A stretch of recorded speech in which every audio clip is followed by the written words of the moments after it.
La Voz con César Vidal, desde el exilio.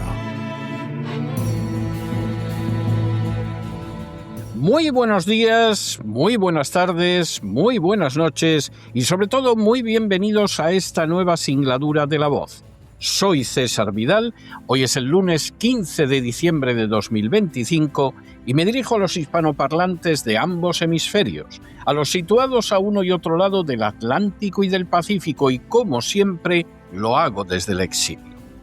Corría el año 122 después de Cristo, cuando el emperador Adriano dio inicio a la construcción de un muro formidable situado en el limes o frontera del Imperio Romano. Su finalidad era la de establecer unos límites razonables que permitieran prolongar la supervivencia del imperio. Consciente de que el Imperio Romano se había sobreextendido, dificultando su mantenimiento, Adriano no solo reconoció la zona de influencia de los partos en el este, sino que además limitó la expansión en el continente europeo, dejando fuera de su territorio zonas como Escocia e Irlanda. La política de límites realistas iba a permitir que el Imperio Romano sobreviviera no décadas, sino siglos. En las últimas horas hemos tenido noticias del plan de política internacional impulsado por la administración Trump. Sin ánimo de ser exhaustivos, los hechos son los siguientes. Primero, el viernes de la semana pasada analizamos la primera parte del plan de política exterior de la administración Trump relacionado con sus bases y objetivos. Hoy vamos a analizar lo que establece en relación con las diferentes partes del mundo. Segundo, en relación con el hemisferio occidental, un eufemismo para designar el continente americano, la política de Estados Unidos se basará en lo que denomina el corolario de Trump a la doctrina Monroe, que consiste en restaurar la preeminencia americana en el hemisferio occidental y negar a los competidores no hemisféricos la capacidad de posicionar fuerzas u otras capacidades amenazantes o de poseer o controlar activos estratégicamente vitales en nuestro hemisferio. Tercero, esos objetivos para el hemisferio occidental pueden resumirse en los términos reclutar y expandir para controlar la migración, detener el flujo de drogas y reforzar la estabilidad y la seguridad en tierra y mar. Cuarto, de esa manera Estados Unidos llevará a cabo una política en la que recompensaremos y alentaremos a los gobiernos, partidos políticos y movimientos de la región que estén ampliamente alineados con nuestros principios y estrategia. Quinto, esa presencia de Estados Unidos en el hemisferio occidental implicará un reajuste de nuestra presencia militar global para hacer frente a las amenazas urgentes en nuestro hemisferio, especialmente las misiones identificadas en esta estrategia, y alejarnos de los teatros cuya importancia relativa para la seguridad nacional americana ha disminuido en las últimas décadas o años. Sexto, esa política relacionada con Hispanoamérica implicará una presencia más adecuada de la Guardia Costera y la Armada para controlar las rutas marítimas, frustrar la inmigración ilegal y otras migraciones no deseadas, reducir el tráfico de personas y drogas y controlar las rutas de tránsito clave en caso de crisis. Incluirá también despliegues específicos para asegurar la frontera y derrotar a los cárteles y establecer o ampliar el acceso a lugares de importancia estratégica, utilizando los aranceles y los acuerdos comerciales recíprocos como herramientas poderosas. Séptimo, el documento señala a continuación que queremos que otras naciones nos vean como su socio de primera elección y por diversos medios desalentaremos su colaboración con otros. Octavo, A continuación, el documento se refiere a Asia señalando en primer lugar que el presidente Trump revirtió por sí solo más de 3 décadas de suposiciones erróneas de Estados Unidos sobre China, ya que China se enriqueció y se hizo poderosa y utilizó su riqueza y su poder en su considerable beneficio. Noveno. El documento señala cómo la región Indo-Pacífico ya es la fuente de casi la mitad del Producto Interior Bruto mundial según la paridad del poder adquisitivo y de 1/3 según el Producto Interior Bruto nominal. Es seguro que esa proporción crecerá a lo largo del siglo XXI. Esto significa que la región Indo-Pacífico ya es y seguirá siendo uno de los principales campos de batalla económicos y geopolíticos del próximo siglo. Para prosperar en nuestro país debemos competir con éxito allí y lo estamos haciendo. Décimo. Al hablar de las relaciones con China, el documento reconoce que lo que comenzó como una relación entre una economía madura y rica y uno de los países más pobres del mundo se ha transformado en una relación entre países casi iguales. 11.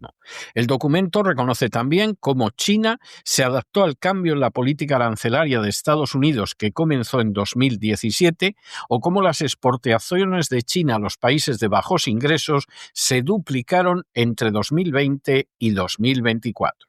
12. El documento afirma igualmente que cuando el presidente Trump asumió el cargo en 2017, las exportaciones de China a Estados Unidos representaban el 4% de su Producto Interior Bruto, pero desde entonces han caído hasta situarse ligeramente por encima del 2% de su Producto Interior Bruto. Sin embargo, China sigue exportando a Estados Unidos a través de otros países intermediarios. 13. Dados estos datos económicos, el documento señala que hay que reequilibrar la relación económica de Estados Unidos con China, con la meta de que la economía americana pase de 30 billones de dólares en 2025 a 40 billones en la década de 2030 y de que prevenga también la guerra en el Indo-Pacífico. 14. Igualmente, Estados Unidos tendrá que animar a Europa, Japón, Corea, Australia, Canadá, México y otras naciones destacadas para que adopten políticas comerciales que ayuden a reequilibrar la economía china hacia el consumo doméstico, ya que el sureste asiático, América Latina y Oriente Medio no pueden absorber por sí solos el enorme exceso de capacidad de China. 15. El documento señala también cómo las empresas estatales y respaldadas por el Estado de China destacan en la construcción de infraestructuras físicas y digitales, y China ha reciclado quizá 1,3 billones de dólares de sus superávit comerciales en préstamos a sus socios comerciales. Estados Unidos y sus aliados aún no han formulado y mucho menos ejecutado un plan conjunto para el denominado Sur Global. 16. Otra meta de la política exterior es que con los mercados de capitales más profundos y eficientes del mundo, Estados Unidos puede ayudar a los países de bajos ingresos a desarrollar sus propios mercados de capitales y vincular sus monedas más estrechamente al dólar, garantizando el futuro del dólar como moneda de reserva mundial. 17.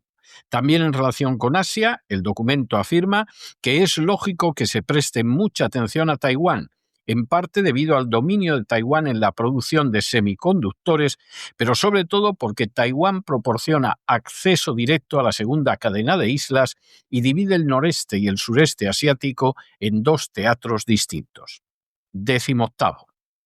El documento afirma taxativamente que Estados Unidos no apoya ningún cambio unilateral del statu quo en el estrecho de Taiwán y que creará un ejército capaz de repeler cualquier agresión en cualquier punto de la primera cadena de islas, para lo cual espera contar con la colaboración de Japón, Corea del Sur y Australia. 19. El documento analiza a continuación el continente europeo, señalando que su declive económico se debe a la desaparición de la civilización provocada por las actividades de la Unión Europea y otros organismos transnacionales que socavan la libertad política y la soberanía, las políticas migratorias que están transformando el continente y creando conflictos, la censura de la libertad de expresión y la represión de la oposición política, la caída de la natalidad y la pérdida de la identidad nacional y la confianza en sí misma. 20. El documento afirma de manera taxativa que si las tendencias actuales continúan, el continente europeo será irreconocible en 20 años o menos. Por lo tanto, no es nada evidente que algunos países europeos vayan a tener economías y ejércitos lo suficientemente fuertes como para seguir siendo aliados fiables. 21. El documento afirma a continuación que la gestión de las relaciones europeas con Rusia requerirá un importante compromiso diplomático por parte de Estados Unidos, tanto para restablecer las condiciones de estabilidad estratégica en toda la masa continental eurasiática, como para mitigar el riesgo de conflicto entre Rusia y los Estados europeos, siendo un interés fundamental de Estados Unidos negociar un rápido cese de las hostilidades en Ucrania. 22. El documento señala a continuación que la guerra de Ucrania ha tenido el efecto perverso de aumentar las dependencias externas de Europa, especialmente de Alemania, y que la administración Trump se encuentra en desacuerdo con los funcionarios europeos que tienen expectativas poco realistas sobre la guerra, apoyados en gobiernos minoritarios inestables, muchos de los cuales pisotean los principios básicos de la democracia para reprimir a la oposición. Una gran mayoría europea quiere la paz, pero ese deseo no se traduce en políticas en gran medida debido a la subversión de los procesos democráticos por parte de esos gobiernos. 23. A continuación, el documento afirma que Estados Unidos anima a sus aliados políticos en Europa a promover este renacimiento del espíritu y la creciente influencia de los partidos patrióticos europeos es sin duda motivo de gran optimismo. Nuestro objetivo debe ser ayudar a Europa a corregir su trayectoria actual y puesto que queremos trabajar con países afines que deseen recuperar su antigua grandeza. 24. En contra de lo que algunos han anunciado como el final de la OTAN, el documento señala que en unas pocas décadas como máximo, algunos miembros de la OTAN pasarán a ser en su mayoría no europeos. Por lo tanto, queda abierta la cuestión de si verán su lugar en el mundo o su alianza con Estados Unidos de la misma manera que quienes firmaron la Carta de la OTAN, un extremo que parece contradecirse con la meta señalada poco después de poner fin a la percepción y evitar la realidad de que la OTAN es una alianza en perpetua expansión. 25. Después de Europa, el documento se detiene en Oriente Medio, del que afirma que durante al menos medio siglo la política exterior americana ha dado prioridad a Oriente Medio por encima de todas las demás regiones. Las razones son obvias. Oriente Medio fue durante décadas el proveedor de energía más importante del mundo. Fue un escenario privilegiado de la competencia entre superpotencias y estuvo plagado de conflictos que amenazaban con extenderse al resto del mundo e incluso a nuestras propias costas. 26. El documento señala a continuación que hoy en día al menos dos de esas dinámicas ya no se dan. El suministro energético se ha diversificado enormemente y Estados Unidos vuelve a ser un exportador neto de energía. La competencia entre superpotencias ha dado paso a una pugna entre grandes potencias en la que Estados Unidos mantiene la posición más envidiable, reforzada por la revitalización de nuestras alianzas en el Golfo con otros socios árabes y con Israel, lograda por el presidente Trump. 27. Dadas esas circunstancias, el conflicto sigue siendo la dinámica más problemática de Oriente Medio, pero hoy en día este problema es menos grave de lo que los titulares podrían hacer creer. Irán, la principal fuerza desestabilizadora de la región, se ha visto muy debilitado por las acciones de Israel desde el 7 de octubre de 2023 y por la operación Martillo de Medianoche del presidente Trump en junio de 2025, que degradó significativamente el programa nuclear iraní. 28. Igualmente afirma el documento que el conflicto entre Israel y Palestina sigue siendo espinoso, pero gracias al alto el fuego y a la liberación de rehenes negociada por el presidente Trump, se han logrado avances hacia una paz más permanente. Los principales apoyos de Hamás se han debilitado o se han retirado. 29. Por añadidura, Siria sigue siendo un problema potencial, pero con el apoyo de Estados Unidos, los países árabes, Israel y Turquía, puede estabilizarse y recuperar el lugar que le corresponde como actor integral y positivo en la región. 30. Según el documento, a medida que esta administración derogue o suavice las políticas energéticas restrictivas y la producción energética americana aumente, la razón histórica por la que Estados Unidos se ha centrado en Oriente Medio irá desapareciendo. En su lugar, la región se convertirá cada vez más en una fuente y destino de inversión internacional y en industrias que vayan mucho más allá del petróleo y el gas, como la energía nuclear, la inteligencia artificial y las tecnologías de defensa. 31. Tras sostener que los socios de Oriente Medio están demostrando su compromiso con la lucha contra el radicalismo, el documento afirma que será necesario abandonar el erróneo experimento americano de intimidar a estas naciones, especialmente a las monarquías del Golfo, para que abandonen sus tradiciones y formas históricas de gobierno. 32. Por si quedara alguna duda sobre lo que significa esa afirmación, el documento sostiene de manera tajante que la clave para el éxito de las relaciones con Oriente Medio es aceptar la región, sus dirigentes y sus naciones tal y como son, al tiempo que se colabora en áreas de interés común. 33. Remachando esa afirmación, el documento señala que Estados Unidos siempre tendrá intereses fundamentales en garantizar que los suministros energéticos del Golfo no caigan en manos de un enemigo declarado, que el estrecho de Hormuz permanezca abierto, que el Mar Rojo siga siendo navegable, que la región no sea una incubadora o exportadora de terrorismo contra los intereses americanos o el territorio americano y que Israel siga estando seguro. 34. A continuación, el documento afirma que los días en que Oriente Medio dominaba la política exterior americana, tanto en la planificación a largo plazo como en la ejecución diaria, han terminado afortunadamente, no porque Oriente Medio haya dejado de ser importante, sino porque ya no es la fuente constante de irritación y de catástrofe inminente que era antes. Más bien, está emergiendo como un lugar de asociación, amistad e inversión, una tendencia que tiene que ser bienvenida y alentada. 35. La siguiente región del mundo analizada en el documento es África, en relación con la cual el documento señala que Estados Unidos debería buscar asociarse con determinados países para mejorar los conflictos, fomentar las relaciones comerciales mutuamente beneficiosas y pasar de un paradigma de ayuda exterior a un paradigma de inversión y crecimiento capaz de aprovechar los abundantes recursos naturales y el potencial económico latente de África. 36.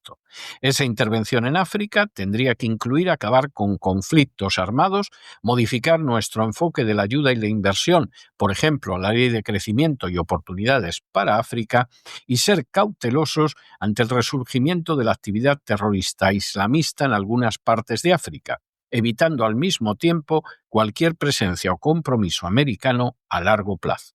37. En términos más concretos, el documento establece que Estados Unidos debería pasar de una relación con África centrada en la ayuda a una relación centrada en el comercio y la inversión, favoreciendo las asociaciones con estados capaces y fiables comprometidos con la apertura de sus mercados a los bienes y servicios americanos. Y 38, según señala el documento, un área inmediata para la inversión americana en África, con perspectivas de un buen rendimiento de la inversión, es el sector energético y el desarrollo de minerales críticos. Si las partes iniciales del documento de la administración Trump sobre la política exterior de Estados Unidos trazan un panorama mundial centrado en mantener el imperio americano para las próximas décadas, la parte final desgrana lo que esto significará para las distintas partes del mundo. Con un lenguaje escogido cuidadosamente, no existe la menor mención literal a Hispanoamérica, a la que se denomina el hemisferio occidental. Esa Hispanoamérica no puede esperar en puridad la defensa de la democracia o de la libertad, sino simplemente un sometimiento ineludible a los intereses económicos de Estados Unidos. Esa sumisión se realizará a través de una injerencia electoral que no se niega, sino que ya se proclama. La Casa Blanca señalará y respaldará a los candidatos que consideren más afines a lo que estima intereses americanos, aunque en caso de que no se llegue a su victoria electoral, acepta la posibilidad de negociar con otros candidatos ganadores una forma de gestión gubernamental que favorezca los denominados intereses americanos.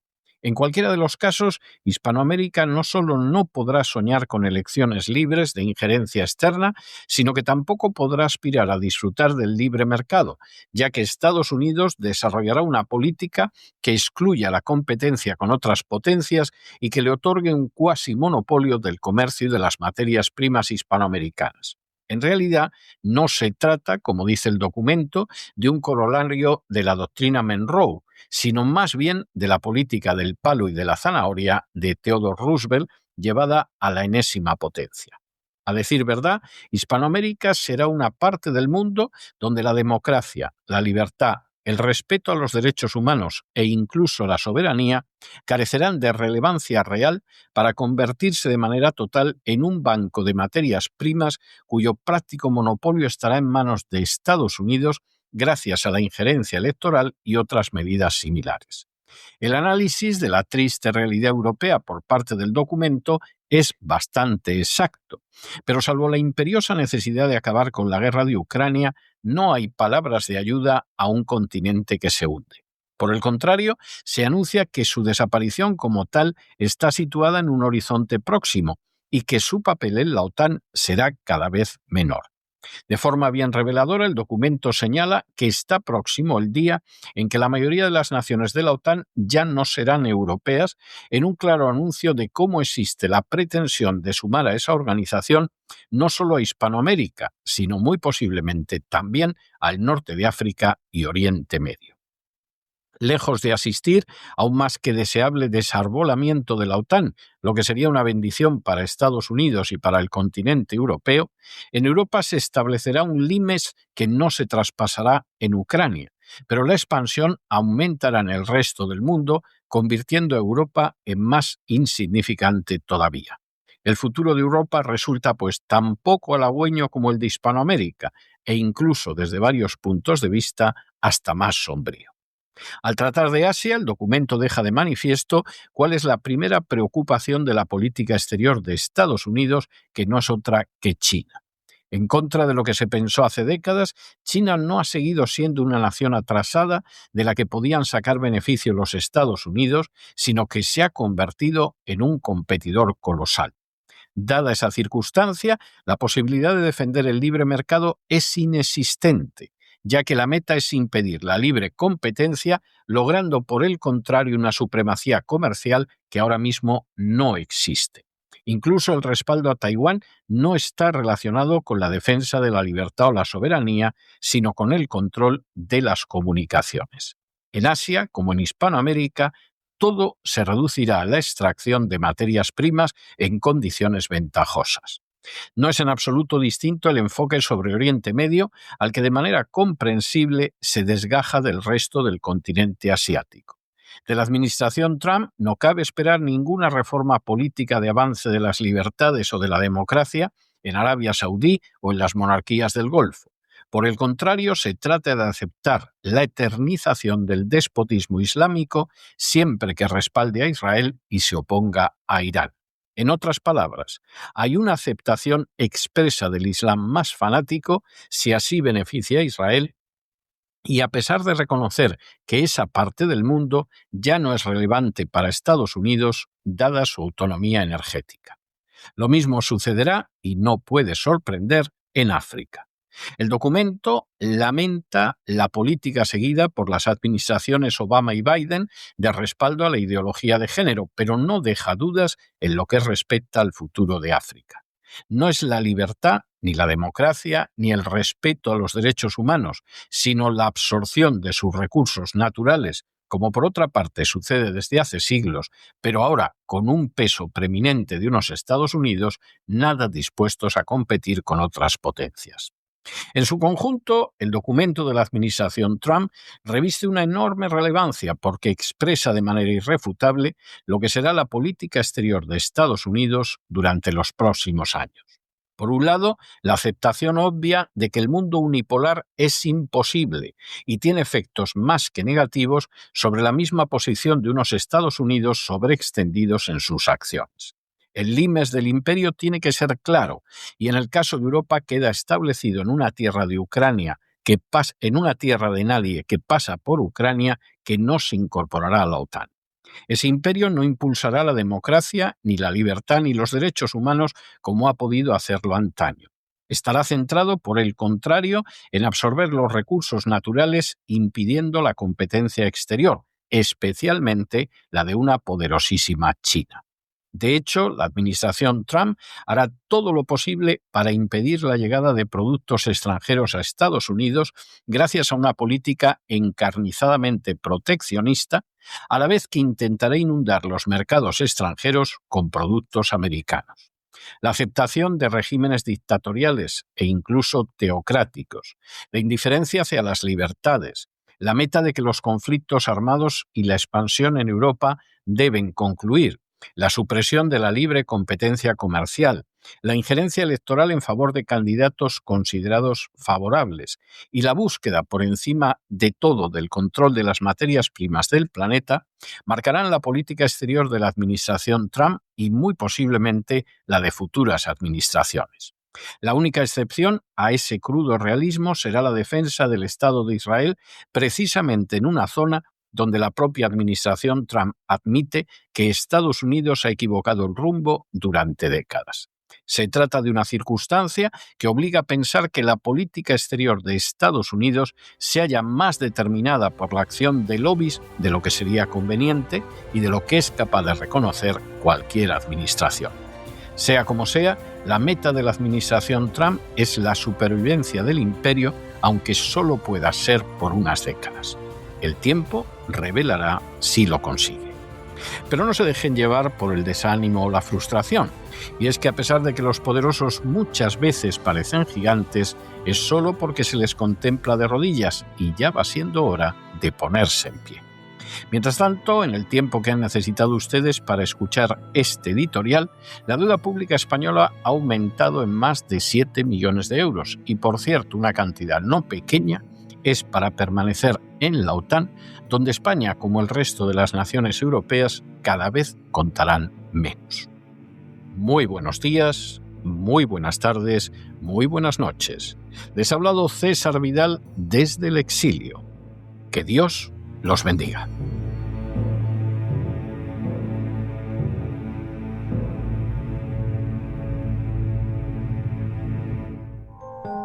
Sección patrocinada mediante crowdfunding con el siguiente mensaje: Nuestro Señor Jesucristo, el único Dios verdadero, es misericordioso y nuestro Salvador.